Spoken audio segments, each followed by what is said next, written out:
आज आप कहाँ पे आए हैं और क्या उद्देश्य है? देखिए ये पूरी सरकार का जो काम करने का तरीका है वो तानाशाही का है।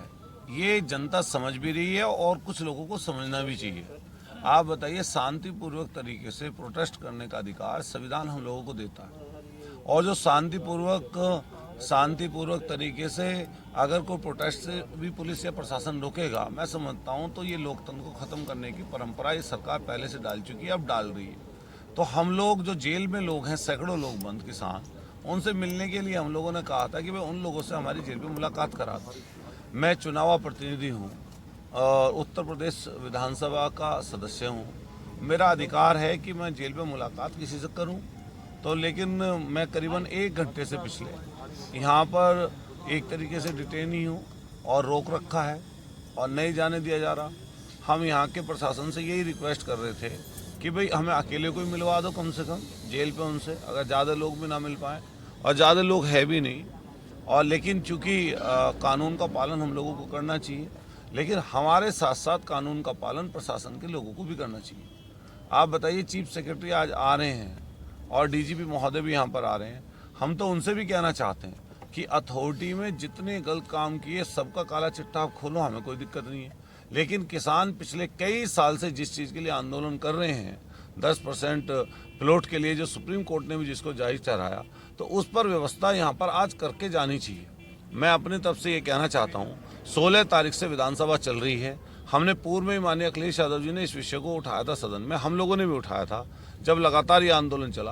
पिछले दिनों यही ग्रेटर नोएडा अथॉरिटी पर 120 दिन से ज़्यादा धरना चला, लोग जेल भी गए, लाठी भी खाए, और यहीं पर अथॉरिटी के लोगों ने एक हायर पावर कमेटी बनाकर ये कहा कि जल्द से जल्द इसका निर्णय कर दिया जाएगा, लेकिन आज तक उसका निर्णय नहीं किया। हम लोग चुप बैठने वालों में से है नहीं। अगर ये चीज़ आगे इसी तरीके चलती रही तो हम गांव-गांव जाकर और पहले छोटी छोटी मीटिंगें कर कर यहीं पर एक बड़ी मीटिंग करेंगे, और निश्चित रूप से जो लोग जेल में हैं सबसे पहले उनको छोड़ना चाहिए, और शांतिपूर्वक प्रोटेस्ट करने से रोकना प्रशासन को नहीं चाहिए। और ये अगर लोकतंत्र में अगर धरना प्रदर्शन आंदोलन खत्म हो जाएगा तो लोकतंत्र की खूबसूरती खत्म हो जाएगी।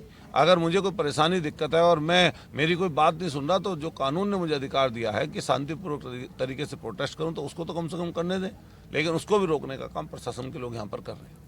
जैसे पहले शासन के आदेश पे एक हाई पावर कमेटी बनी थी, उसके बाद अभी आंदोलन में एक और कमेटी का सरकार ने निर्णय लिया है, उसको आप किस रूप से देखते हैं? देखिए, मैं कहना चाहता हूँ, अगर इच्छा नहीं है सरकार की करने की कुछ, तो कितनी हाई पावर कमेटी बना ले, कुछ नहीं होने वाला। लेकिन अगर एक दिन देश के प्रधानमंत्री जी दिल्ली से सटा हुआ एरिया गौतम बुद्ध नगर का, और ये पूरी अथॉरिटी यहाँ पर उसके सटी हुई एरिया की है।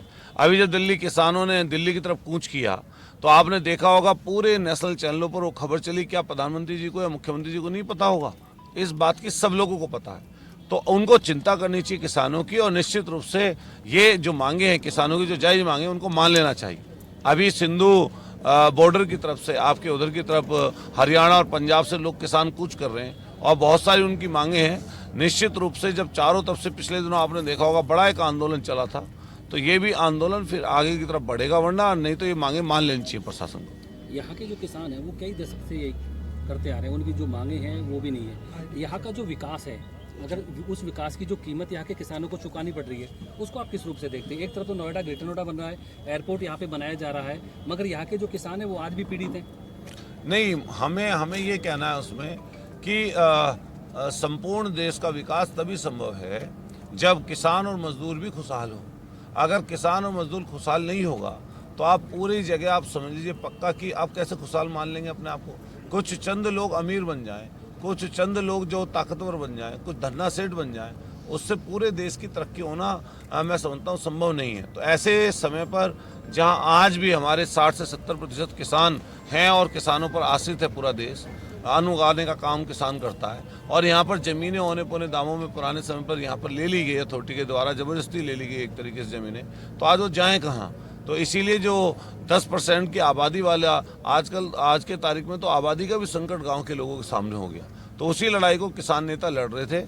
बहुत सारे लोगों को जेल भेज दिया है, और बहुत सारे लोगों के घर पर पहरा पुलिस ने बैठा रखा है, और अथॉरिटी के लोग गलत काम करें पुलिस को आगे कर दें, ये काम सरकार की तरफ चल रहा है। हम कहना चाहते हैं कि इसमें सुप्रीम कोर्ट को, माननीय सुप्रीम कोर्ट को इसमें खुद स्वतः संज्ञान लेना चाहिए और निश्चित रूप से सबसे पहले नेताओं की रिहाई होनी चाहिए और इसके साथ साथ जो है किसानों की मांगे मानी जानी चाहिए। आप यहाँ पे बैठे हैं, आप किसानों से अगर आपको नहीं मिलने दिया जाए तो आगे क्या रहेगा? देखिए आगे क्या रहेगा, हम तो कह रहे हैं भैया, थाने में यहाँ पर एडिशनल डीसीपी साहब खड़े हैं, यहाँ पर एसीपी साहब हैं और इंस्पेक्टर साहब लोग, कई लोग खड़े हैं पुलिस वाले। हम इनसे कह रहे हैं कि भाई अपने थाने में हमें भी ले चलो भाई, और लेकर जो आपकी कानून की चीज़ आप पर बनती हो वो हम पर भी लागू कर दो, लेकिन कम से कम हमारा जो अधिकार है उसको तो नष्ट मत करो आप। और ये जो चीज़ें हैं जिस तरह की इस समय चल रही हैं, मैं समझता हूँ ये लोकतंत्र के लिए और कानून के लिए कहीं अच्छी चीज़ें नहीं है।